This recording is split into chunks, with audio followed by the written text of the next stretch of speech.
Basically, the reason why Charleston White is mad at Flacco is because Charleston White is just an idiot. He's very sensitive. He's like I don't know how to say that, but he's extremely sensitive and soft.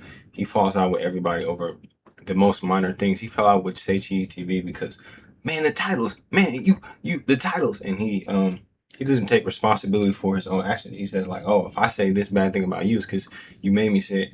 Charleston White, he kind of he has like he said he was in a boys' home. I was in a boys' home from this age. You kind of tell because he does have arrested development, just the way he operates the world. He kind of explains things like a child would explain things. You know what I'm saying? Even though he's like 50, and he only uses his vocabulary is just so limited because he says like 1,000 times. But he is extremely childlike, and he's mad at Flacco because Flacco basically made a video not glazing. I mean, he made a video like saying that he didn't believe the allegations, and then he made a second video, and then Charleston White got mad at that. So the reason why he's mad, it doesn't really matter, but he's just talking, stuff about Flacco on Terrence Gangster Williams' channel, and Flacco is basically in his video just saying like, I don't got beef with you. It's one sided, but he said something that was really interesting here. I made it in media. I give my opinions for a living. I'm on live stream for 3-4 hours, garnering a live audience of 8,000 people, and I have a speech impediment, and I stutter. And I keep people engaged for 3 hours, 8,000 live. It's beyond just these videos. For 8,000 live is watching me. But I also tell people, hold on, bro. If I have a speech impediment and I stutter, but I speak for a living and you speak for a living and you don't stutter, then shouldn't you be like 30 times, 40 times lapping me? Shouldn't you be like lapping like 10 times the dude with a speech impediment who also speaks for a living? The fact that I'm even in a conversation with you, shouldn't that be like, damn, yo, what am I doing wrong? Bro, damn, yo, how this dude? Like, shouldn't that be like, I don't know, like, shouldn't you look at that like, damn, like, as a negative towards you? Because the dude with a speech impediment have lapped a lot of y'all, and when it comes to Charleston White, we're in the same conversation. There's nothing Charleston White got that I don't got. There's nothing. There's nothing, okay? I was like, what do Charleston White have that I don't have? We both got $1 million plus. We both got properties. My mama retired. I'm sure his mama retired. I just bought a brand new Maybach off of content, right? There's nothing Charleston White have that I don't have. And I have a speech impediment, and I was still able to make it in media. That's a badge of honor, not no negative. Now, him saying, oh, I always put Charleston White just this, because you are always doing something. But I've never like made no hit piece. Like, I've never made it my duty to like root on your downfall. That's silly. Why would I want to root on your downfall? What interest do I have in your downfall? I just don't. Right? I call you out when you do some nonsense. Like, for example, again, calling Nolan Wells gay a week after the kid has been dead. That right there is nonsense. And if you're saying nobody's able to call you out on nonsense, even though you're able to call other people out on nonsense on your interviews, nah, bruh. That's not how that works. I'm sorry. Right? I'm sorry. Now he goes ahead and tells a lie on me moving forward. And I thought this lie was really telling because the video basically that part don't matter. The main part that matter, is him saying that he's a millionaire and he has a Maybach truck, and basically just, I feel like this is to the No Jumper host, like Moose Man and Munchie B and Spody Face and Lush One. He's basically saying like, I came from No Jumper. He came from No Jumper and he's getting 8,000 plus. Who else on No Jumper can do that? And this is what I was talking about last week when I was saying why he called y'all bum ass niggas. It's because in 2023, he came from North Dakota in his car. He was homeless. He was living in his car. And then being himself, he made something out of himself from the No Jumper landscape. And Lush One is still what? Lush One is a drug addict. Almighty Suspect, he was doing YouTube. That didn't do anything. Brick Baby got locked up. Got like all these niggas back on Fig, you know what I'm saying? Those niggas on food stamps, you know what I'm saying?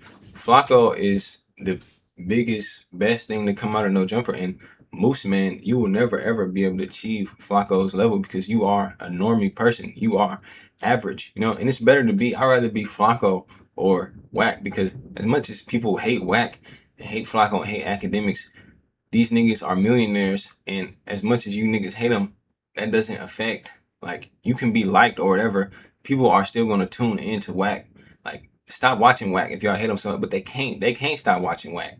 You know what I'm saying? You can't stop watching Flacco, even if you hate him. You know, that makes him kind of like a necessary, you know, in the market of content, you know what I'm saying? Which none of y'all niggas that No Jumper is, you know. And I seen the whole thing. I seen the start. I seen it from the beginning. And this is why I understand why he, you know, he talks to you niggas the way he is, you know. So he's definitely big Flacco now. 8,000 live viewers. Adam could never. He's talking about things separate from No Jumper politics, even though, you know, people are trying to cancel him for his old takes, you know. But, you know, he's Big Flacco, you know. So what do you think about this? I like Big Flacco. I like that. That fit him well. And okay, yeah, I double. And you know, I gotta give it up. I did. Yeah, I do. Last podcast, you know, I took accountability for the actions and the words that I spoke, you know, about Sporty Face being better. You know, it is proven that he is not, you know, and that is with the speech, you know, impediment as well, because I'm not gonna lie, that was one of my issues. It was kind of challenging to you know, watch, and that's no knock to anybody. You know, I raised a child who had a speech impediment for years, so you know, of course I can understand. But when it comes to watching it and commentary, but he does pretty good, and I do tune in when I can. And he goes live at certain times, and if I can catch it, I will. And I will purposely watch him. Like before, I'm not like hate watching either. So, you know, I understand his past and all of that, you know, but I can say that I am proud of where he came from, his grind, and where he's going. And I believe even without the last two topics that people hopping on his ass about now, I believe he would still be where he is, or will get to where he is now, whether he was speaking on those things or not, just because, you know, he was on the path, man. He was on the path.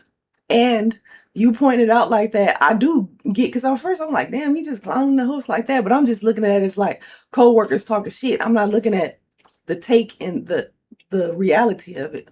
Yeah, and they hate Flacco. Like Flacco, he used to get clowned. He used to get made fun of.